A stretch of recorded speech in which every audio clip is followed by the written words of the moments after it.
Welcome to another episode of Drinking After Dark, a podcast where we discuss random topics while having a few drinks. I'm your host, Darius, and as always, drink responsibly. And y'all make sure y'all follow Drinking After Dark podcast on Facebook, Instagram, and TikTok. And don't forget to hit that thumbs up and subscribe to Drinking After Dark podcast YouTube channel. Tonight, I'm not drinking on anything tonight. I'm drinking on some Big Red soda.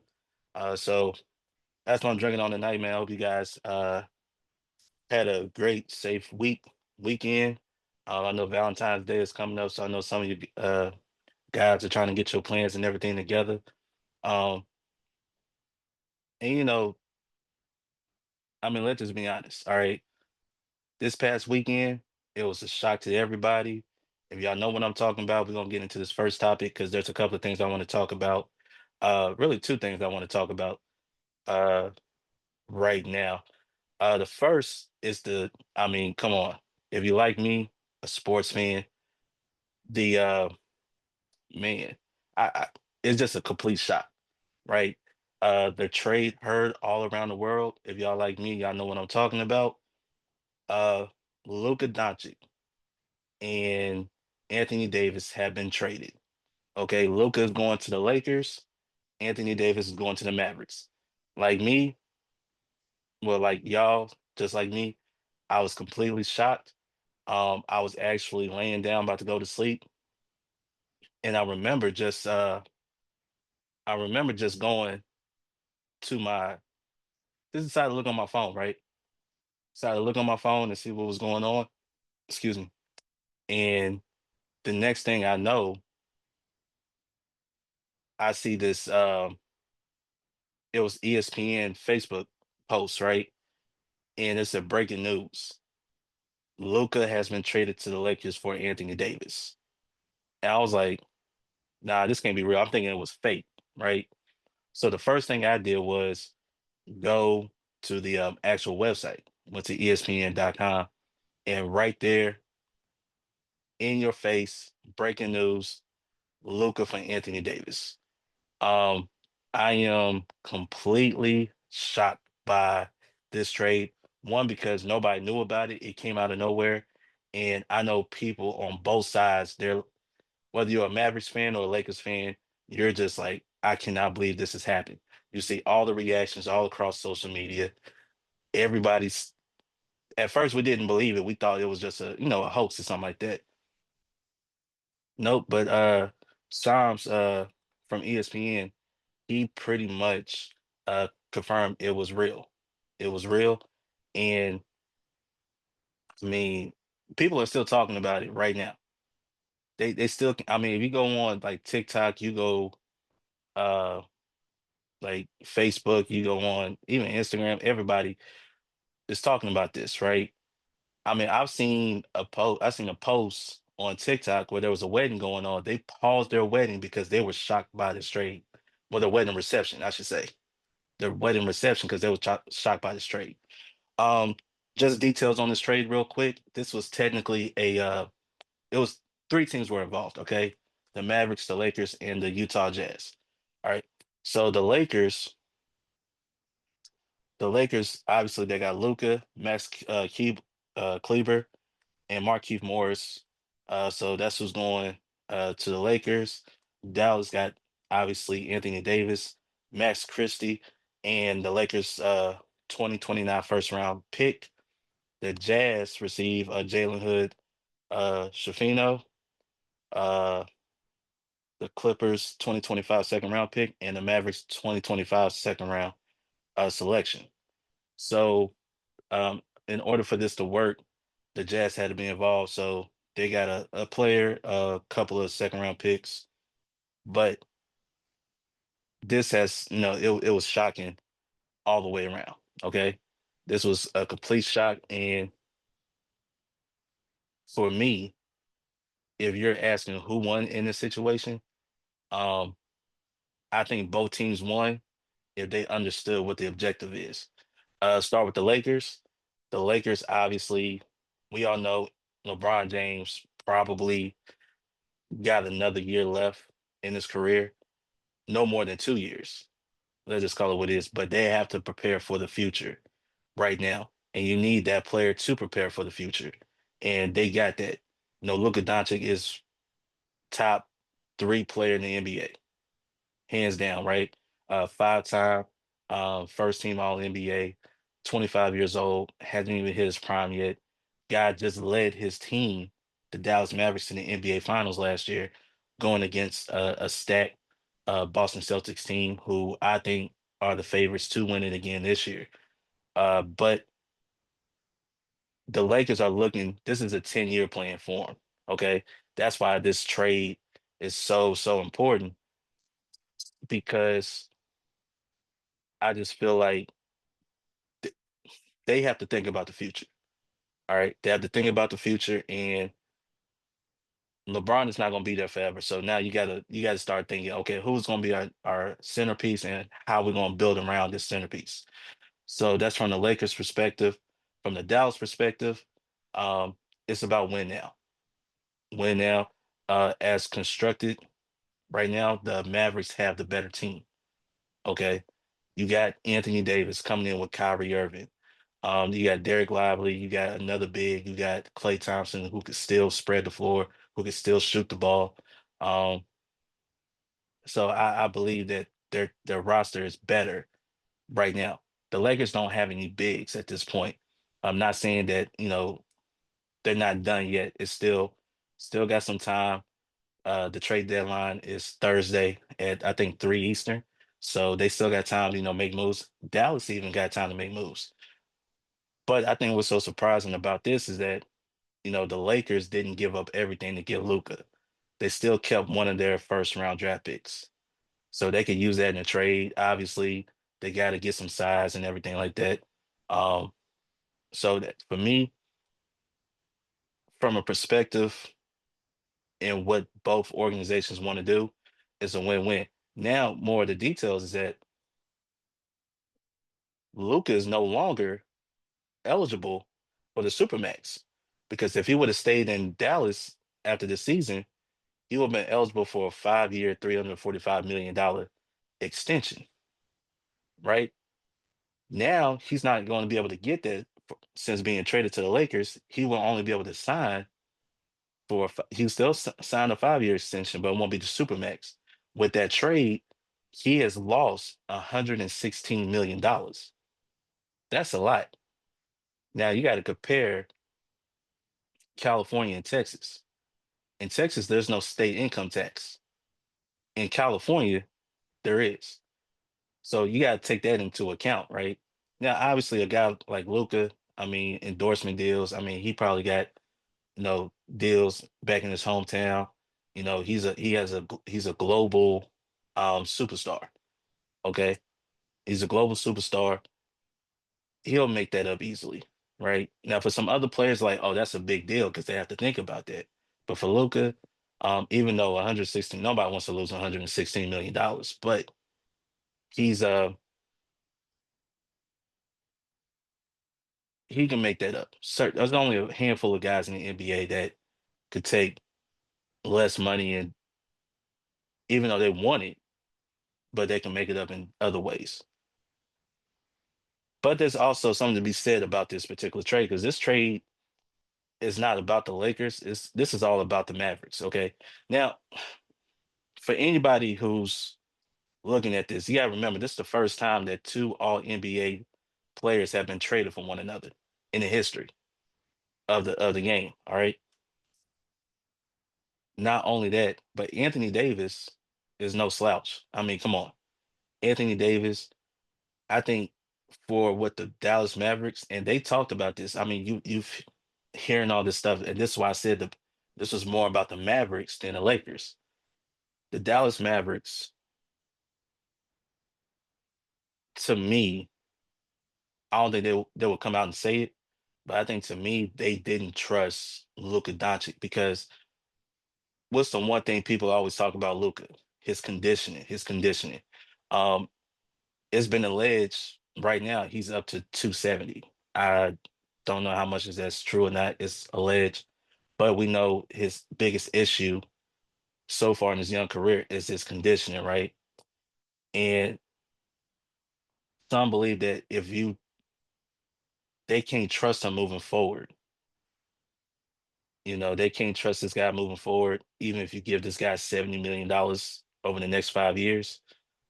How you gonna trust him to be in shape? Because now you're giving a guy this type of money, you're expecting championships. And I don't think they're looking at it from 10 years from now. They're looking at it right now, right? You got teams like OKC, who is the best in the West right now. You got Houston, who's up and coming. San Antonio coming right behind them.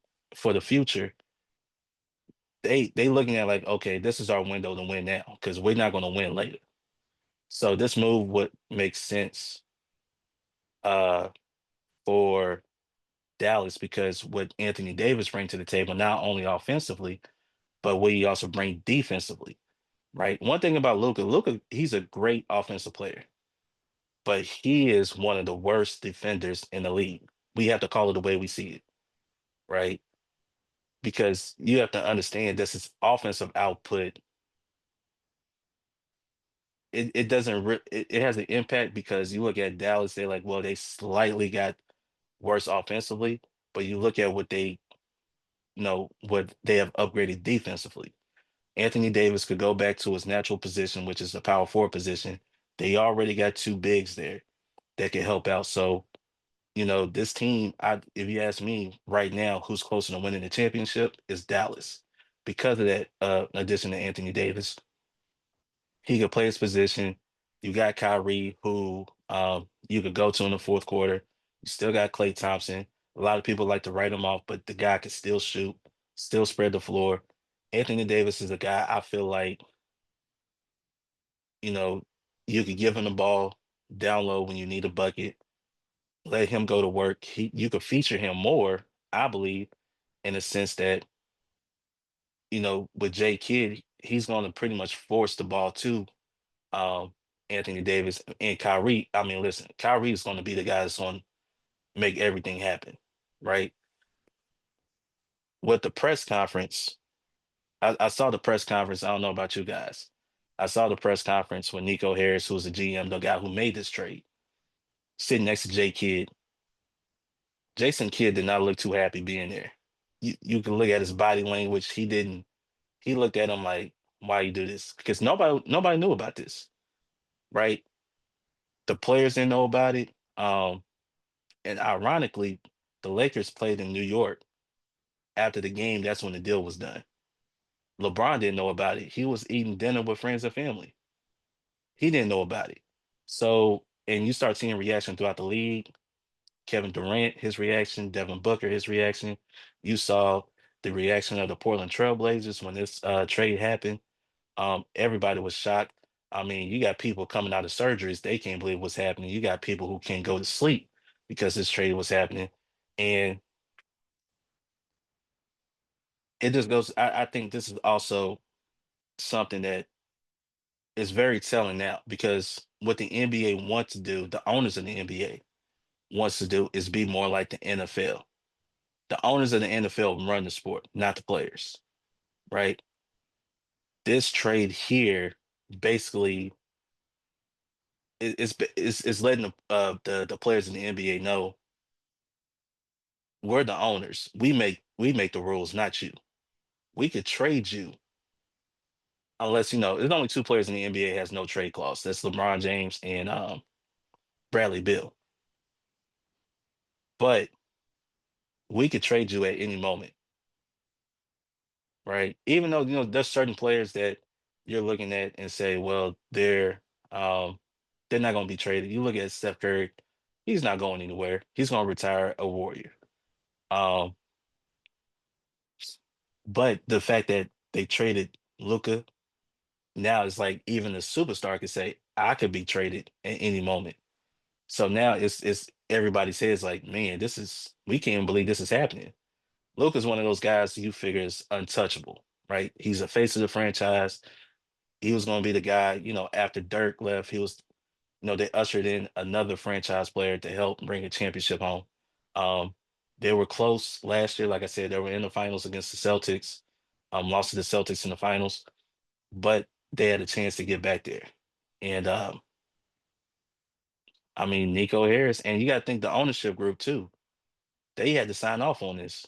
And I guess the new ownership group, you gotta remember, Mark Cuban is no longer the majority owner of the Dallas Mavericks.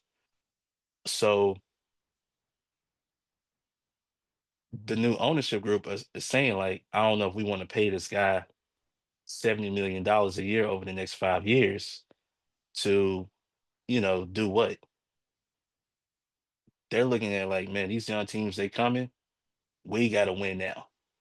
And, you know, as constructed, like I said earlier, the Dallas Mavericks have a better team. Okay. Yes, Luka's a great talent, but the one thing about, and let's just be honest, he has performed in the playoffs. It just, I think his usage rate is so high to where he wears down. You see a lot of times with great players who has high usage rates in the well, throughout the season. By the time they get to the playoffs, they tend to phase out because they're too tired. Reason why you got a Kyrie Irving, reason why they had a Jalen Brunson, which Nico Harris let go. He did trade for Kyrie Irving. People thought that was a bad idea. Come to find out, it was a great idea. Um, you had Porzingis, but Porzingis really wasn't healthy in Dallas.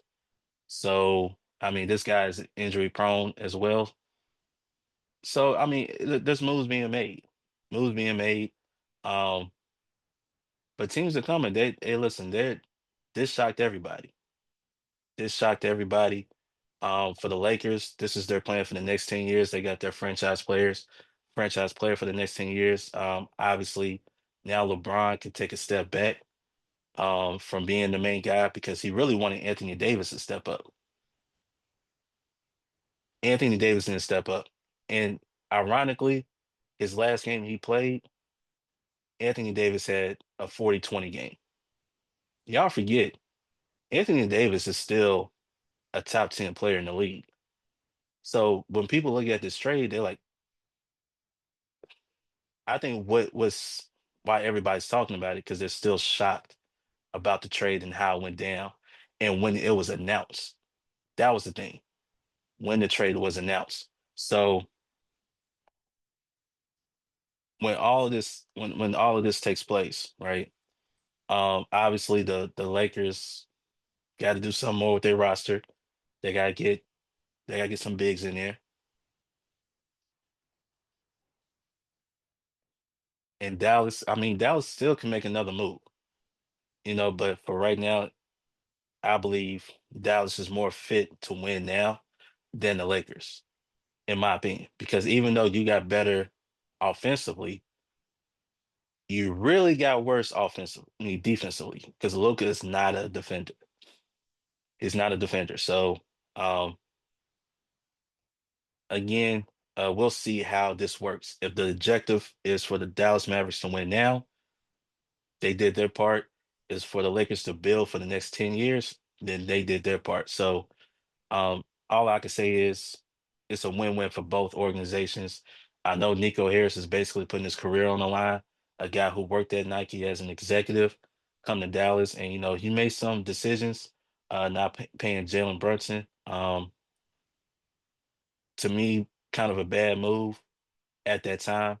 But you got Kyrie who helped lead you to the finals, so it's like, okay, cool, right? You let Porzingis go, which nobody's really, you let him go.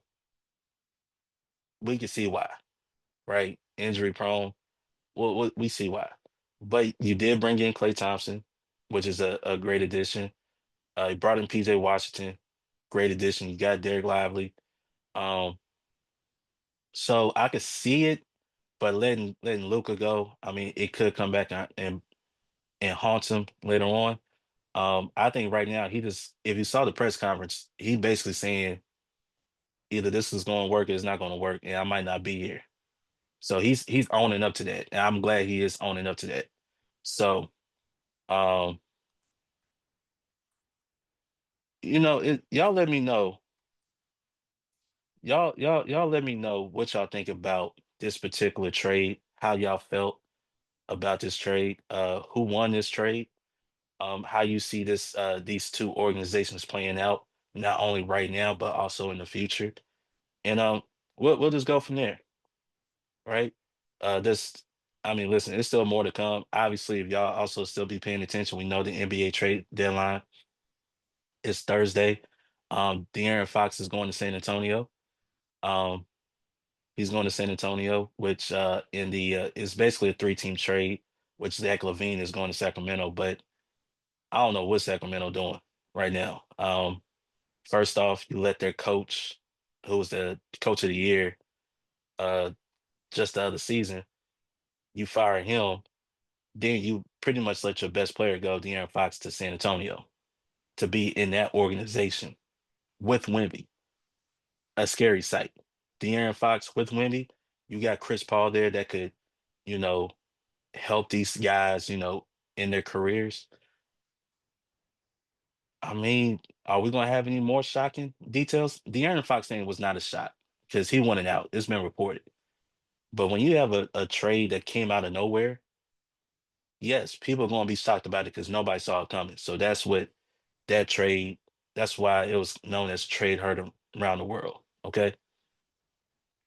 So y'all let me know how y'all feel about that particular trade and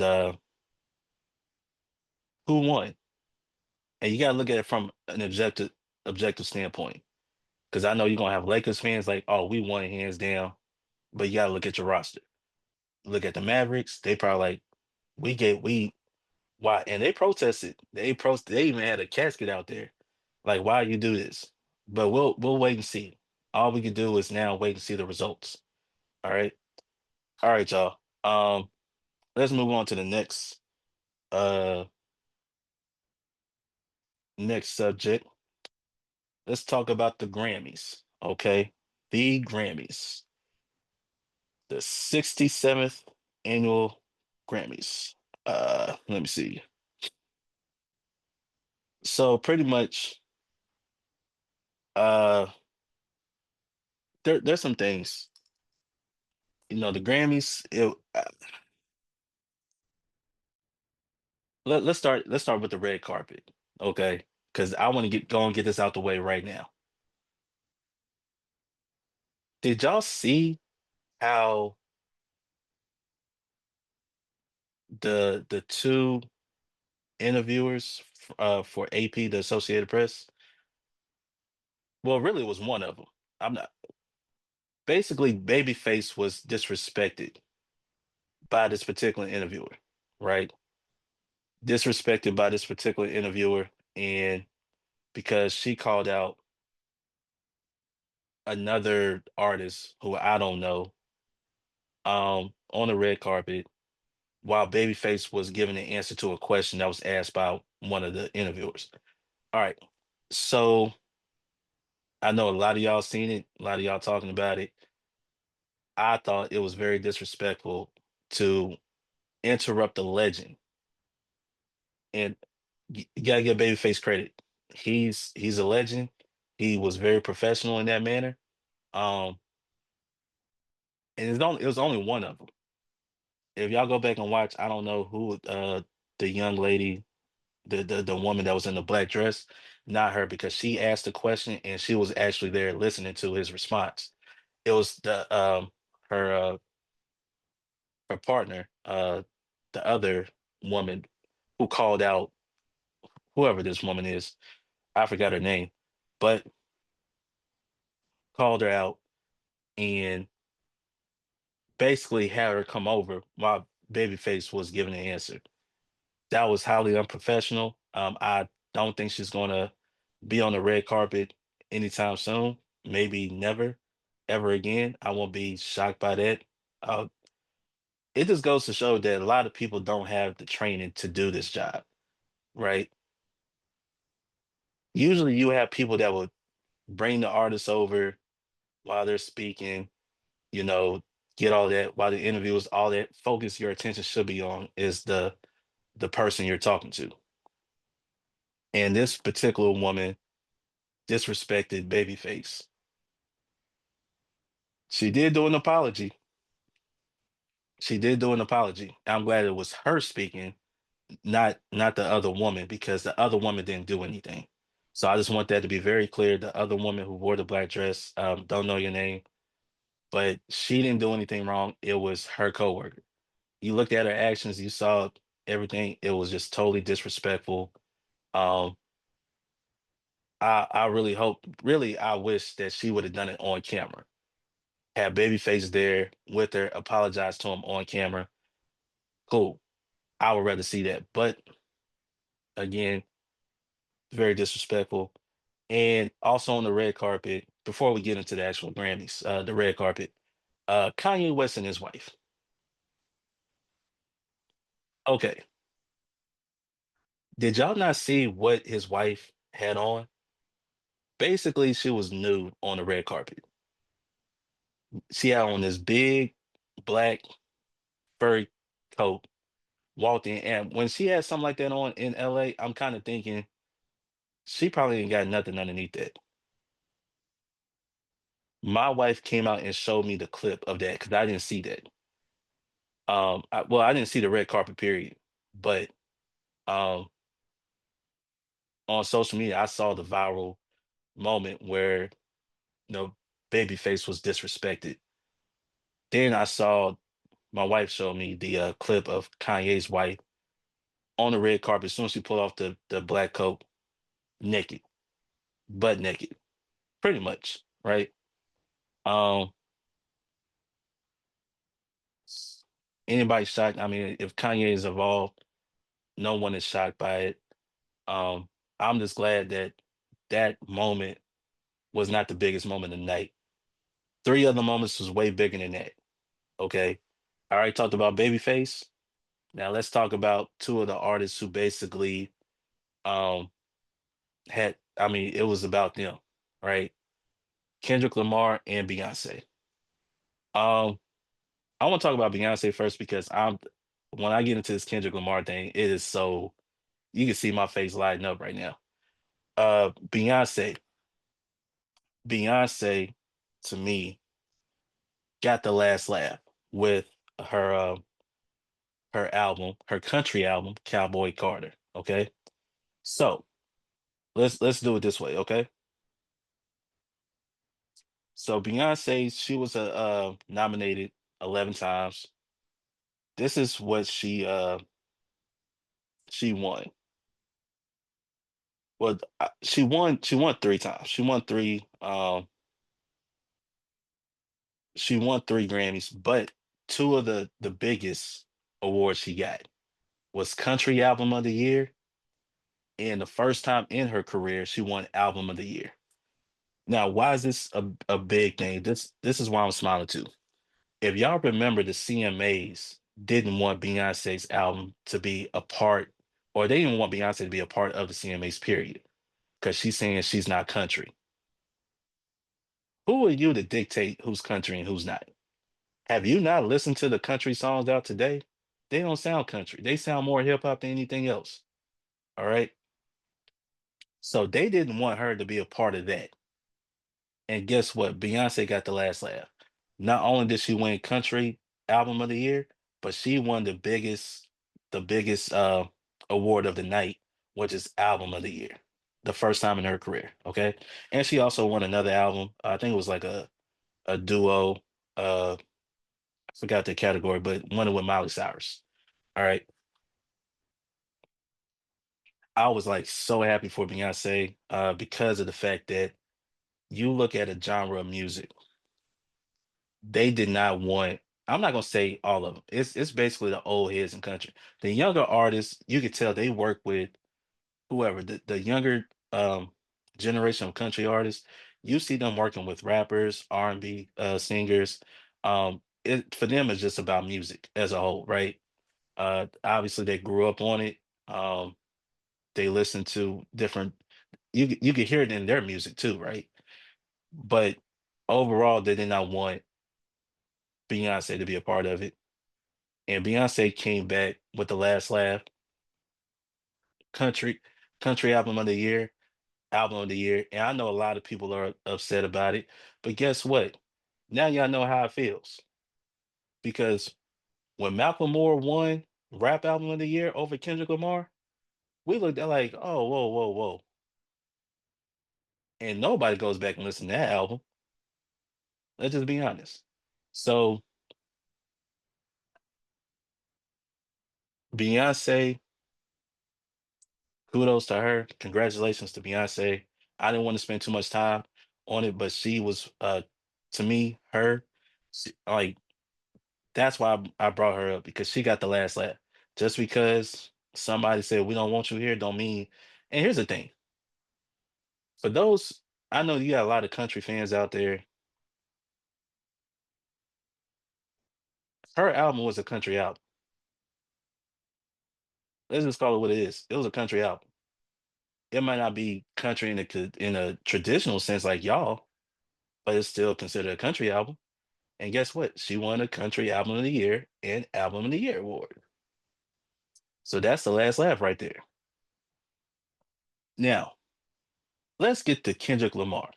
Because this is, I mean,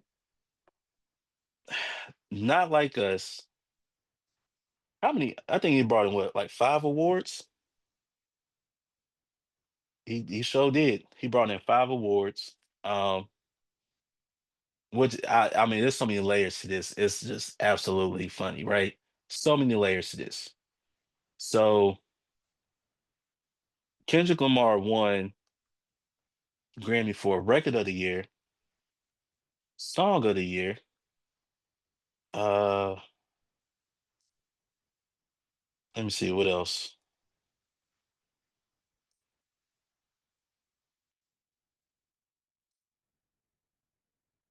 Let me see. That was two. Hold on, I'm trying to get all the awards lists. Trying to see because I forgot. I'm trying to look at it. I say not updated yet. I get everything updated. Well, basically, he won five awards for They Not Like Us, and it's funny to me because the fact that you had the crowd. Soon as the song came, you heard them repeating the words, right? That goes to show you the impact that it goes to have in terms of this particular song and everything. Um, so let me see. So pretty much Kendrick Lamar, uh, he had the biggest night of them all. He took home the most awards, uh, with five awards and everything like that. Um, let me see. I'm trying to see everything he won, but it was a you just felt happy for Kendrick Lamar and somebody people gonna put stuff out there, right? It's the internet. They're gonna put stuff out there, and obviously, who's catching the strays is Drake. Drake can win, and I mean, you know what this did? This particular song did. Not only did Kendrick Lamar win the battle, the Grammy solidified that he won the war. The fact that he won Record of the Year and Song of the Year already just lets me know that. I mean, how can Drake come back from this? Drake has been hiding ever since, right? And this is uh I mean, I don't feel bad whatsoever because if you're a part of this game, you know that comes with it. We know what rap battles and everything. You'll win some, you lose some. Now, did Drake beat Meek Mill? Yeah, that's not a big deal. But he lost to Pusha T. And you think he was gonna beat Drake? Mm-mm, it wasn't gonna happen. And I mean, you think he was gonna beat Kendrick Lamar? No, he wasn't gonna beat Kendrick Lamar. If you ain't beating Pusha T, you're definitely not beating Kendrick Lamar. And Kendrick Lamar, I mean, it's crazy that this song has been playing in arenas. People are trolling Drake with this song. He can't, one thing about it, you can't escape it. He just can't escape it right now. And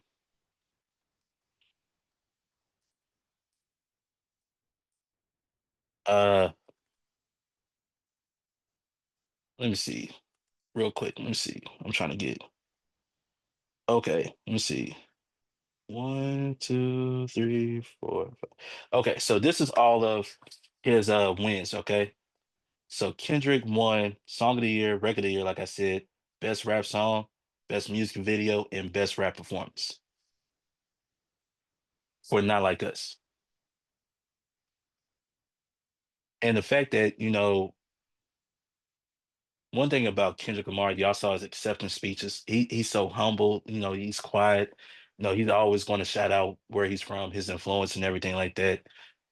This record, and you gotta think this is gonna be a tough week for Drake because not only did Kendrick Lamar, the biggest, biggest winner in terms of 5 Grammys, obviously Beyonce winning album of the year, the biggest award, country country album of the year. Um, she had a big night too. Um, but uh Kendrick is the headliner for the Super Bowl. Kendrick is the headliner for the Super Bowl this Sunday in New Orleans. You don't think he ain't gonna play that song for the entire world? I mean, think about it. The entire world watched the Grammys anyway. Now you're on another stage where more than likely he's gonna play that song. I mean, come on now. Come on. Uh, let me see.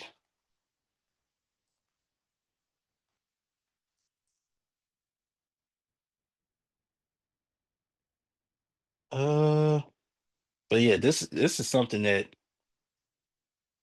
I mean, we're happy for Drake. I mean, not Drake, but Kendrick Lamar. A lot of people look at Kendrick Lamar like he embodies hip hop. They look at a lot of hip hop fans look at Drake and say, well, he's really not hip hop, right? That's what they're saying. He's really not hip hop. They look at, guys like Kendrick Lamar, they look at a J. Cole, they embody hip hop. So it's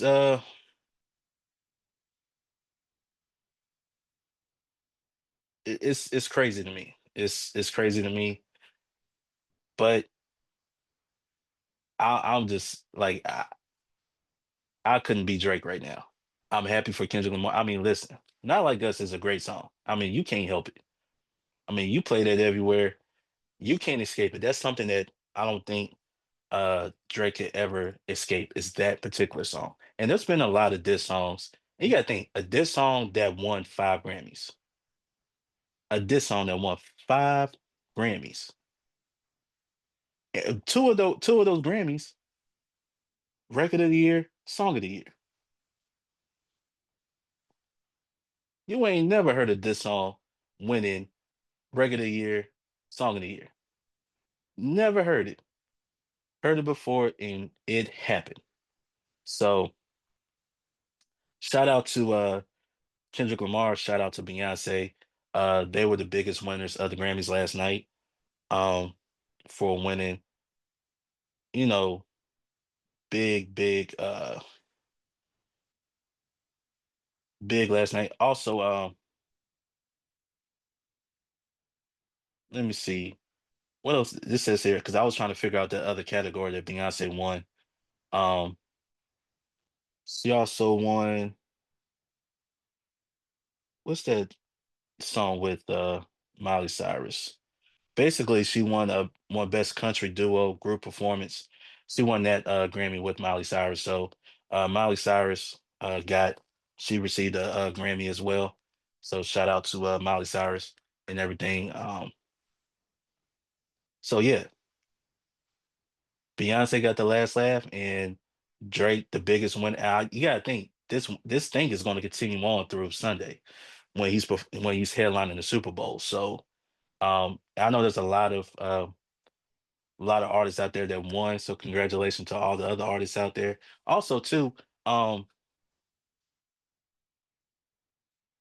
who was it? John Lennon's son, right? He won a Grammy and he gave a speech. And the funniest thing before he left the stage, he said, um, I might mess up word by word, but he basically said for all the young artists out there, whatever you do not battle Kendrick Lamar. The funniest thing I heard all night because it seems to be so true out there. So, but yeah, shout out to Kendrick Lamar, Beyonce, and all the other winners. Um, I know Tim's won. Also, best rap out. What's her name? I forgot her name. But shout out to all the winners, man. I can't remember all you guys. I don't have the full list in front of me, but to all the winners out there, if y'all want to shout them out in the comments, shout them out all in the comments and everything. The best rap album, I forget. I need to shout her, give her a shout out because um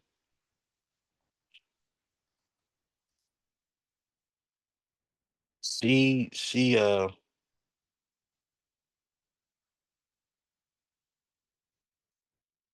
she ended up winning. Let me see.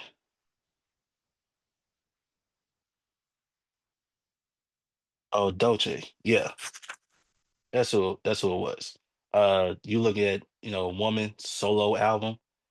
She the solo artist. I think she was like the second one outside of Cardi B um to win that award as a solo artist. So shout out to her for winning that award, deservingly so.